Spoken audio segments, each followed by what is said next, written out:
Dr. Adrian Langley had built a flawless life, a brilliant neurosurgeon, a prestigious career, and a marriage that, to the outside world, seemed unshakable. But in a single night, that illusion shattered.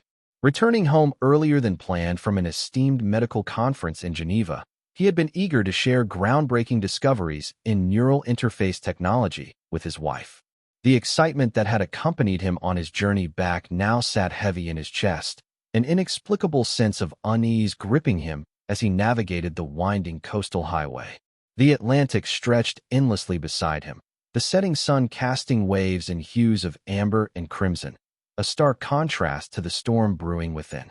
As his sleek electric car rolled silently into the driveway of his ultra-modern, glass-encased home perched on the cliffside, something felt off. The structure, once a marvel of sharp angles and minimalist perfection, now felt cold, impersonal, almost hollow. He punched in the security code, the keypad blinking in recognition before the door clicked open. Inside, the house was eerily still, save for the faintest murmur of voices drifting down from the upper level.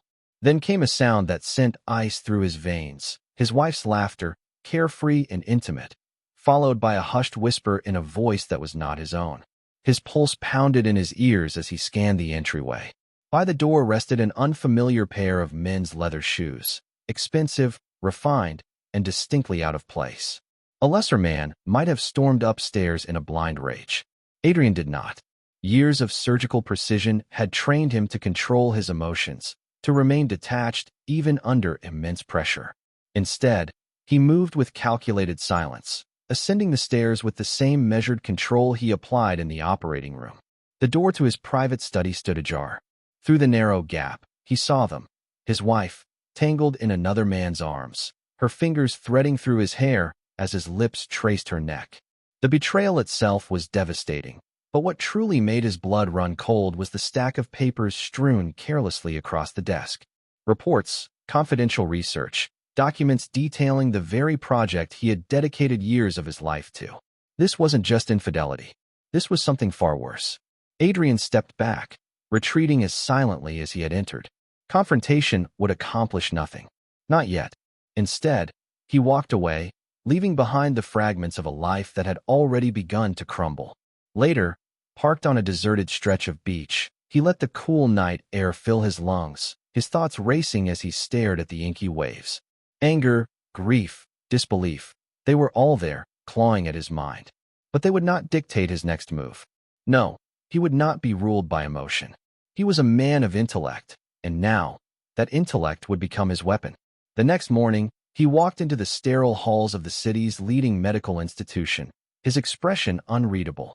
His hands, the instruments of life and precision, remained steady as he scrubbed in for the day's high-stakes procedure. This was his domain, his sanctuary. Here, there was no betrayal, only skill, precision, and control. Yet, even as he performed the delicate neurosurgery, the image of his wife entwined with another intruded on his focus. A momentary lapse, a fraction of hesitation, was all it took. His assisting resident, perceptive and sharp, subtly adjusted her positioning to steady the procedure. No words were exchanged, but the message was clear. He inhaled deeply, grounding himself. This was not the time to falter. The surgery was a success. But as he stepped out of the operating room, exhaustion pressing down on him, the outside world pressed back harder. Dr. Langley. The voice was unfamiliar, yet carried a weight that made him turn. Standing before him was Detective Marcus Ellis, his gaze steady, his posture firm. "I need a moment of your time." Adrian squared his shoulders. Whatever this was, it wasn't just about personal betrayal. It was something bigger, and it was only the beginning. The cafe was quiet, the scent of burnt coffee and aged wood lingering in the air as Adrian sat across from Ellis, his mind already dissecting the situation. The detective slid a small notebook onto the table, flipping it open with practiced ease. "I understand you were close to Dr. Victor Hale," Ellis began. "One of the early investors in the Langford Institute. When was the last time you spoke to him?" Adrian's grip on his coffee cup tightened. "It's been a while." "What?" Ellis studied him, his expression unreadable. "Hale has been missing for over 3 weeks. His last known correspondence suggested he was about to reveal something significant regarding recent advancements at the Institute. Then he vanished. A chill ran down Adrian's spine. Hale had been instrumental in the foundational work of their neural interface research. His disappearance, coinciding with Adrian's discovery of his stolen research, was no coincidence. He was always cautious, Adrian said carefully. Never reckless. Are you suggesting foul play? Ellis leaned in, lowering his voice. We don't rule anything out. What I do know is that he had concerns about proprietary data being compromised. He reached out to a few colleagues before disappearing, warning them about security breaches. The documents had been scattered across his desk just the night before, dismissed in the heat of betrayal. Now, a far more sinister question loomed. Had they been stolen? Was his wife merely a pawn in something much larger? Initially, he had framed the deception in personal terms, but now a different reality was emerging. The detective continued. Dr. Hale had a secure server where he stored sensitive information. We haven't been able to access it yet, but if there's any chance you know how to reach it, it could be critical in determining what happened to him. Adrian's gaze dropped to the tabletop. He and Hale had worked closely in the past, sharing encrypted channels for communication.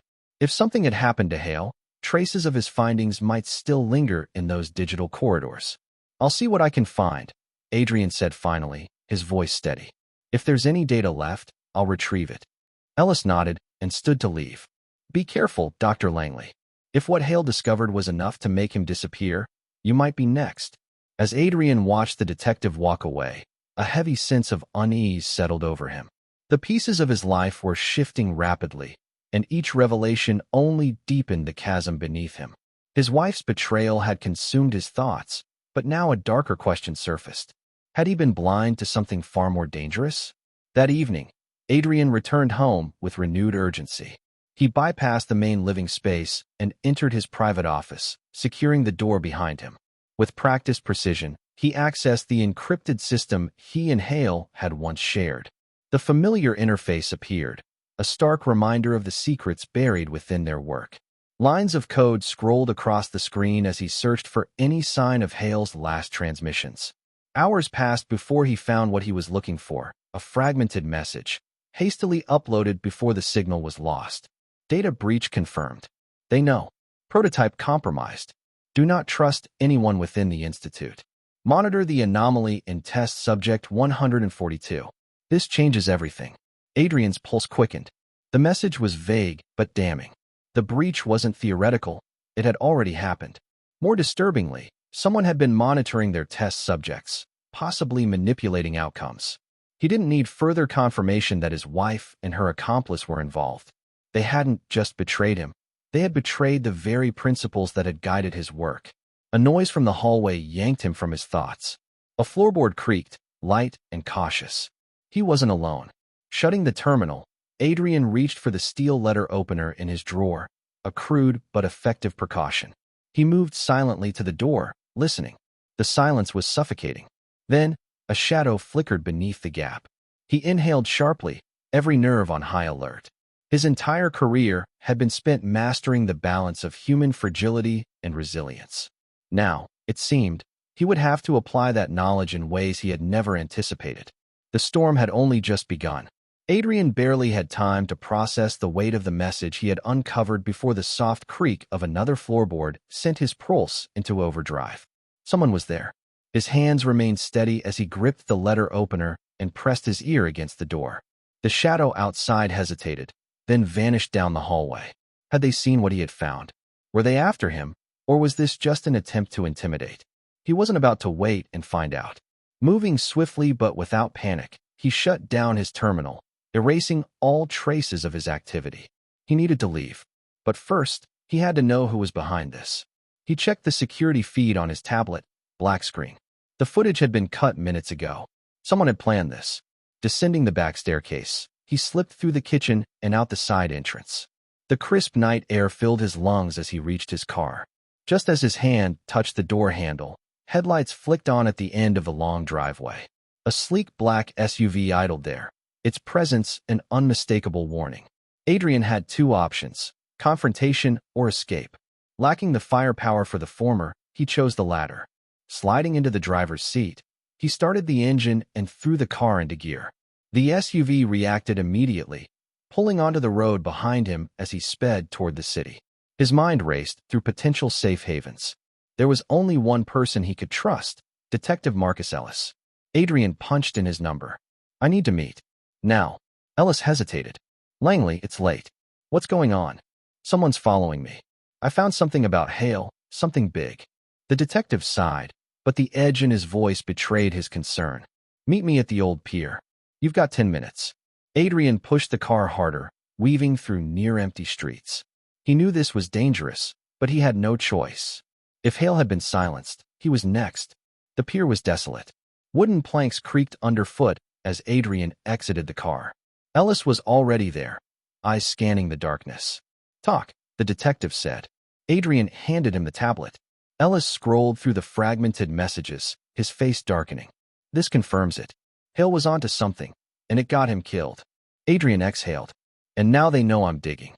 Ellis pocketed the device. "Then we don't have much time. We need to." A sudden noise made them both freeze. The SUV had found them. "Run." Adrian barely had time to react before the SUV's doors swung open. Silhouettes emerged, moving with calculated precision. The night thickened with the unspoken threat of violence.